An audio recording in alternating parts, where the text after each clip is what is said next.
Still am. Yeah, I'm in the Virginia House of Delegates, the oldest continuously legislative body in the Western Hemisphere. So you are from there. You just announced last night that you're no longer going to be seeking re-election. Not seeking re-election. Yeah, 10 years is enough. I mean, that's a crazy amount. Oh, and it feels longer than it was sometimes. But for somebody like us, it's a crazy amount. For your average lifelong politician, that's just getting started. Well, and that's one of the things that whenever people ask me now, like about I'm thinking of running for office, like the first question I always ask is, what are you willing to lose your seat over?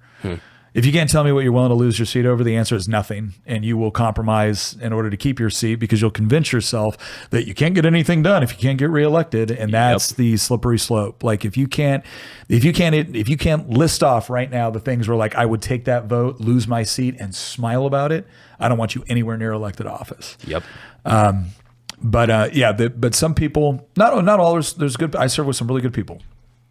But there's a lot of people, they get their identity. They get their identity from serving in public office. And I'm like, dude, my identity, I get my identity in Christ. Then I get it in being like a husband to my wife, a father to my children, a vet, whatever. But I mean, speaking of history earlier, right? Like I represent James Madison's district.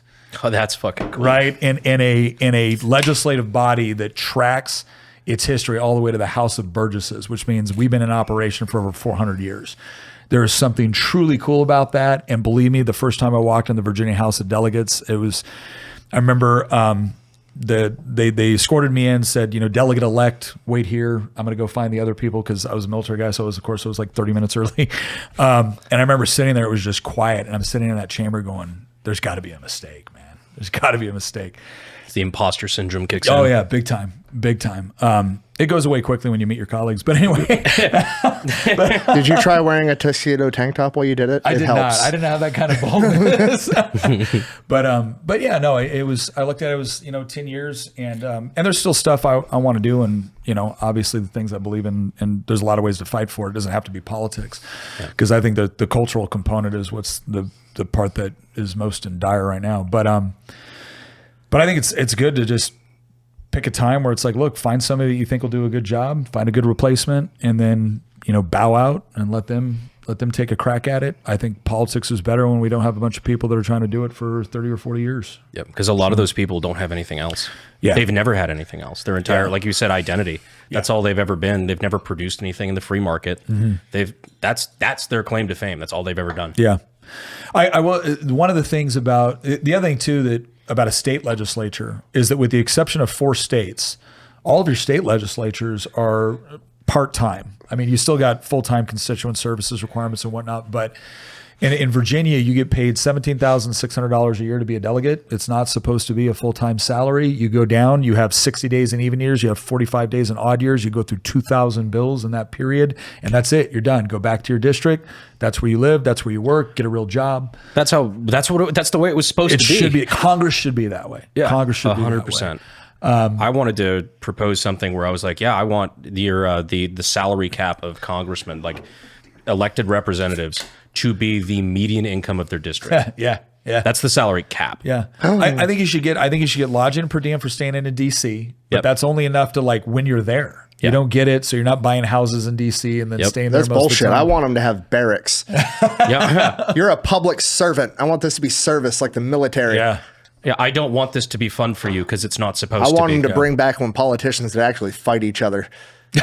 Just saying. I think that'd be way cooler. The argument I heard against it. That's the fastest way to get rid of all the fucking 70-year-olds. The caning of Charles Sumner. It's like you say something about my mom and I'll beat your ass on the steps of the Capitol. We used to be a proper country. I approve.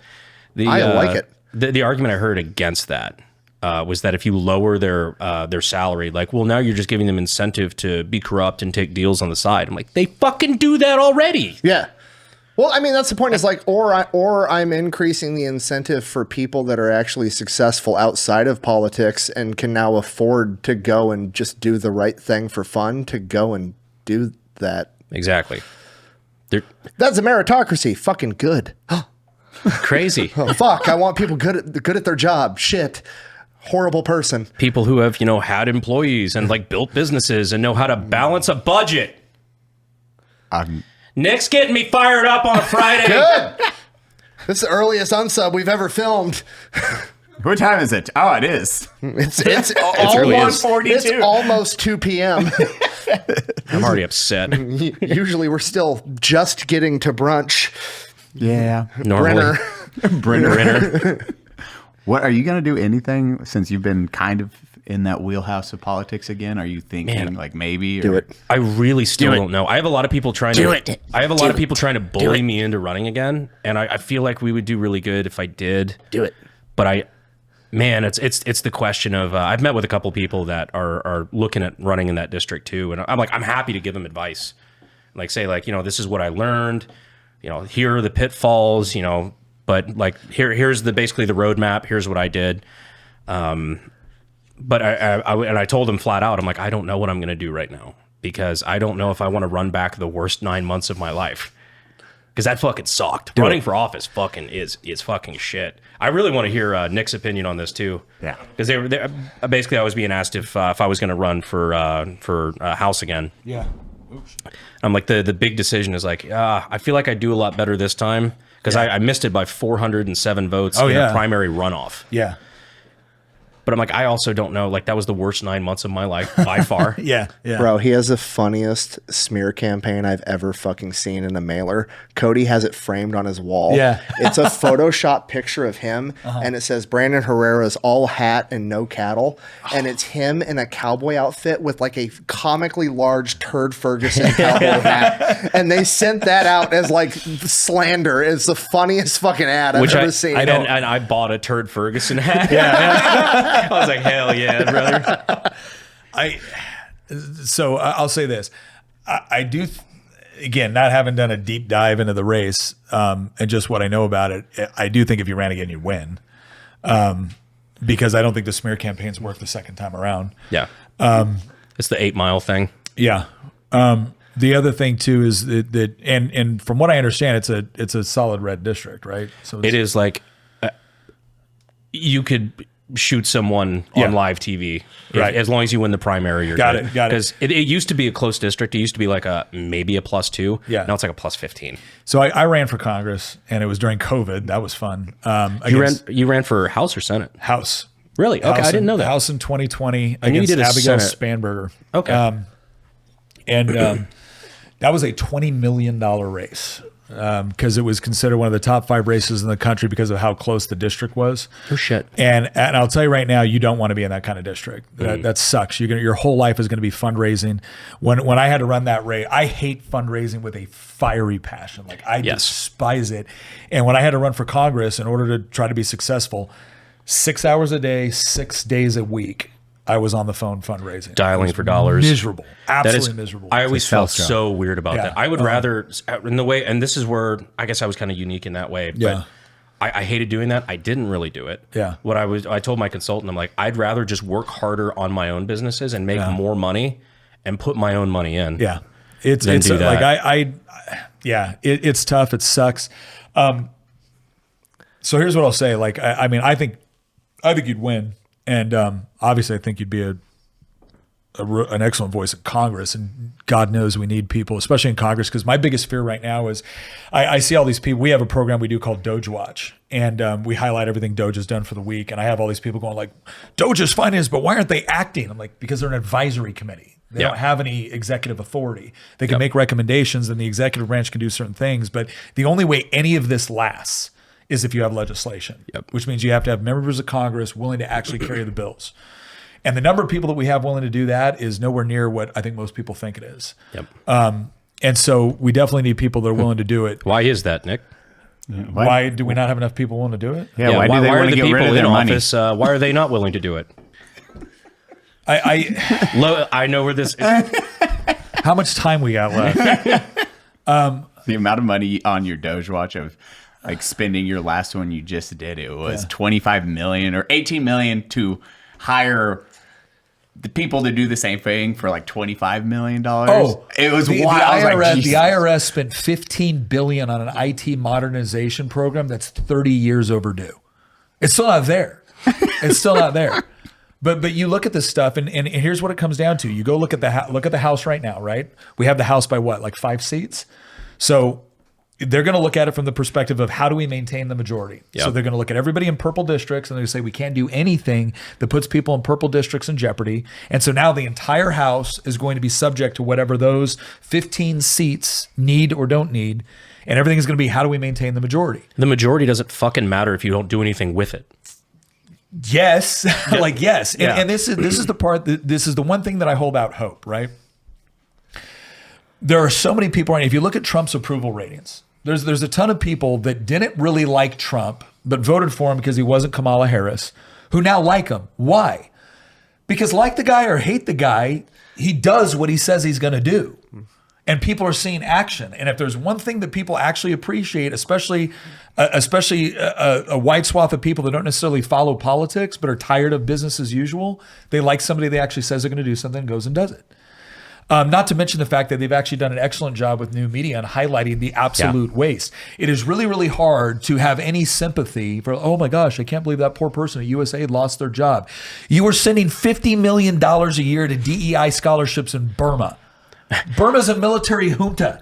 They're committing atrocities against Karen tribesmen right 20 years civil war. Right? Like, they have bigger issues. Yes, but is the genocide equitable? That's the part that we're really concerned about. We want to make sure the executioners are equal parts male and female. Exactly. Do you have any trans executioners? Like, if you don't, that's a real gap in your DEI, facilitation. My favorite one recently was the almost $1 billion, I think it was, that the National Park System wasted on a survey to ask people if they liked national parks. Yeah, right.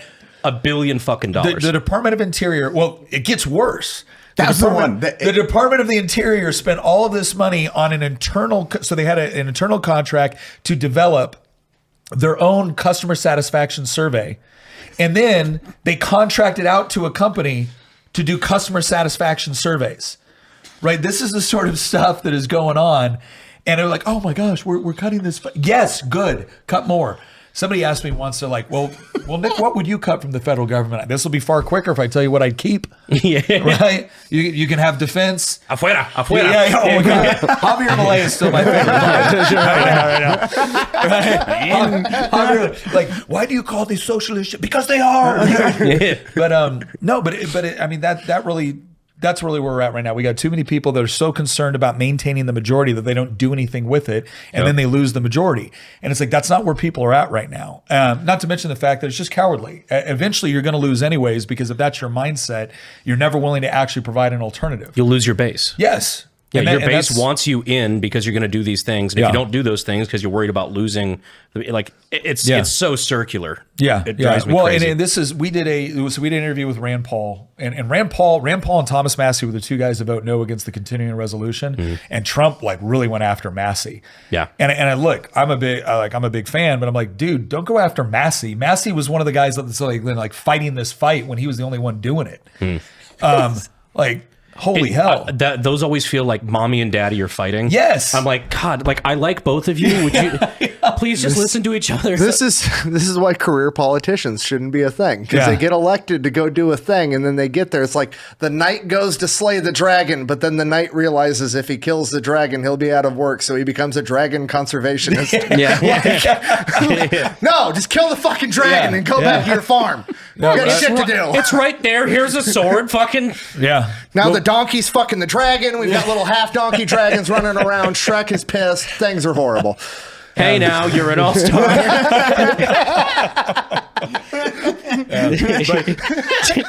But to your question, I mean, we need more people in Congress that are actually willing to, again, they're willing to lose their seat in order to accomplish something significant.